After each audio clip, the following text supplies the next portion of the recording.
ചേലക്കരയിൽ എന്ത് സംഭവിക്കും എന്നത് ഈ വോട്ടർമാരുടെ മനസ്സിലാണ്. അത് നമുക്കിപ്പോൾ പ്രവചിക്കാൻ കഴിയാത്ത ഒന്നാണ്. ഷിനോജ്, വലിയ തിരക്ക്, ആളുകളുടെ പ്രതികരണങ്ങളൊക്കെ വരുന്നു.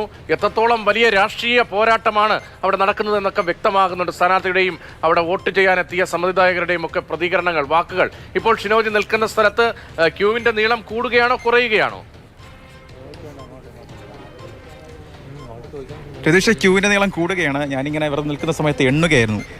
ആകെ 5 ബൂത്താണ് തൊണ്ണൂർക്കര UP സ്കൂളിലുള്ളത്. ഈ 5 ബൂത്തിലും ശരാശരി 80-ലധികം ആളുകൾ, വോട്ടർമാർ ഇപ്പോൾ ക്യൂവിൽ നിൽപ്പുണ്ട്.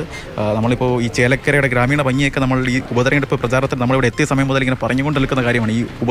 ഈ തെരഞ്ഞെടുപ്പ് ദിവസത്തിലും അത് തന്നെ പറയേണ്ടതാണ്. കാരണം ഒരു ഗ്രാമീണ അന്തരീക്ഷത്തിൽ ഒരു തെരഞ്ഞെടുപ്പ് നടന്നാൽ ആ തെരഞ്ഞെടുപ്പിൽ എങ്ങനെയാണ് ഒരു സിനിമ സെറ്റ് ഇടുന്നത്, ഒരു തെരഞ്ഞെടുപ്പുമായി ബന്ധപ്പെട്ട ഒരു സിനിമ സെറ്റ് ഇടുന്നത്, അതുപോലെയുള്ള വിഷ്വൽ ഫ്രെയിമുകളാണ് നമുക്ക് ഇവിടെ വരുമ്പോൾ കാണാൻ കഴിയുന്നത്. ഇവിടെ ഇപ്പോൾ വീണ്ടും കുറേ അമ്മമാർ ഇപ്പോൾ നേരത്തെ രാവിലെ എത്തിയല്ലേ?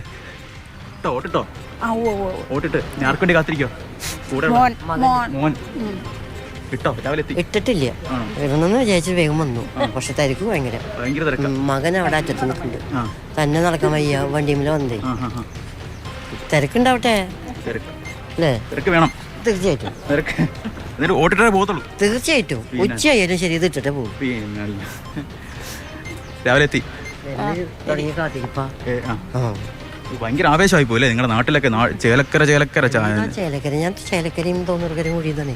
പിന്നെ TV തുറന്ന ചേലക്കര, പത്രം തുറന്ന ചേലക്കര അല്ലേ? TV അടയ്ക്കുന്ന പരിപാടി ഇല്ല. കാശ് പോയേ പോട്ടെ. ഇത് കാണില്ല പണി. പിന്നെ എന്താ വെച്ചാൽ തൊഴിലും ഇല്ല, തൊഴിലുറപ്പില്ല, തൊഴിലല്ലേ. ഞാൻ തൊഴിൽ നിർത്തി വെച്ചില്ല. അപ്പൊ പിന്നെ ഇത് അടയ്ക്കേണ്ട ആവശ്യമില്ല. ഇത് TV അരി വെക്കുക, കൂട്ടാൻ വെക്കുക, TV തുറക്കും, അതന്നെ പണി. ഞാൻ ഇരിക്കാത്ത അമ്മ രാവിലെ എത്തി. രാവിലെ എത്തുന്ന ആളാണോ ഉമ്മ? രാവിലെ എത്തിയോ? ഞാൻ ഇത് കഴിഞ്ഞിട്ട് പണിക്ക് പോകാൻ അതിന് വേണ്ടി വന്നു, നേരത്തെ വന്നതാ.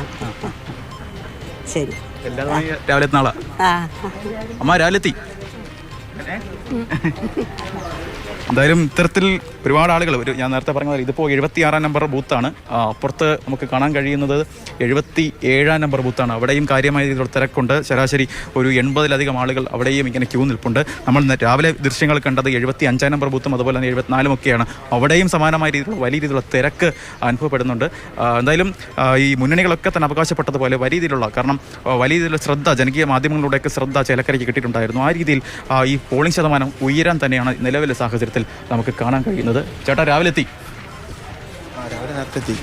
സാധാരണയൊക്കെ കൂടുതൽ തിരക്കാണ് ഇപ്രാവശ്യം. അല്ലേ? നല്ല തിരക്കാണ് ഈ സമയത്ത്. കഴിഞ്ഞ ഇലക്ഷനിൽ ഇത്ര തിരക്കുണ്ടായിരുന്നില്ല. ഈ ഉപതെരഞ്ഞെടുപ്പായതുകൊണ്ട് മാധ്യമങ്ങളുടെയൊക്കെ ശ്രദ്ധയായിരിക്കും അതിൽ ഇത്തരത്തിൽ ഇത്തരത്തിൽ തിരക്ക് കയറാൻ കാരണം. അതിൻ്റെ തിരക്ക് വേറെ എവിടെയില്ലല്ലോ, ചേലക്കരയിലും വയനാട് മാത്രമല്ലേ ഇപ്രാവശ്യമുള്ളൂ. അപ്പം അതിൻ്റെ ഒരു തിരക്കാണ്. രാവിലെ നേരത്തെ വന്ന വഴിക്ക് തന്നെ നല്ല തിരക്കാണ്. പൊതുവെ ഇങ്ങനെ ഉണ്ടാവാറില്ല, പക്ഷേ ഇപ്രാവശ്യം നല്ല ടഫായിട്ടുള്ള തെരഞ്ഞെടുപ്പാണല്ലോ, അതിന്റെ ഒരു തിരക്ക് നല്ലതായിട്ടുണ്ട്. കടുത്ത മത്സരമാണല്ലോ. അതെ. അത് തന്നെയാണ് എല്ലാവരും പറയുന്നത്. അമ്മയ്ക്ക് മോനെ കിട്ടി അല്ലേ? മോനെ കണ്ടു. വീട്ടിലോട്ടാ? എന്തായാലും ഇപ്പോൾ ഈ 76-ാം നമ്പർ ബൂത്തിലും വലിയ രീതിയിലുള്ള തിരക്കാണ്. നമ്മൾ അടുത്ത വേണമെങ്കിൽ ദൃശ്യങ്ങൾ നമുക്ക് കാണാം. 75, അതാണ് K രാധാകൃഷ്ണൻ വോട്ട് ചെയ്യാനെത്തുന്ന ബൂത്താണ്. അവിടെ ഏകദേശം 80 നേരത്തെ നിന്നതിനേക്കാളും ഒക്കെ ക്യൂ ഇപ്പോൾ കൂടിയിട്ടുണ്ട്. നിലവിലെ സാഹചര്യത്തിൽ 100ഓളം ആളുകൾ ആ 75-ാം നമ്പർ ബൂത്തിൽ മാത്രം ഇപ്പോൾ ക്യൂ നിൽക്കുന്നുണ്ട്. എന്താണ് ഇത്തരത്തിൽ വലിയ രീതിയിലുള്ള തിരക്ക് തന്നെയാണ് ഈ തൊണ്ണൂർക്കര UP സ്കൂളിൽ അനുഭവപ്പെട്ടുകൊണ്ടിരിക്കുന്നത്. കഴിഞ്ഞ ഈ വോട്ടർമാരിൽ നിന്നൊക്കെ എല്ലാ ബൂത്തുകളിലും തന്നെ നീണ്ട നിര നമുക്ക് കാണാൻ കഴിയുന്നുണ്ട്. ചേലക്കര പാമ്പാടി സ്കൂളിലെ 116-ാം നമ്പർ ബൂത്തിൽ വോട്ടിംഗ് യന്ത്രം തകരാറിലായി എന്ന വാർത്ത കൂടി വരുന്നുണ്ട്. പരിഹരിക്കാനുള്ള ശ്രമങ്ങൾ തുടരുകയാണ്.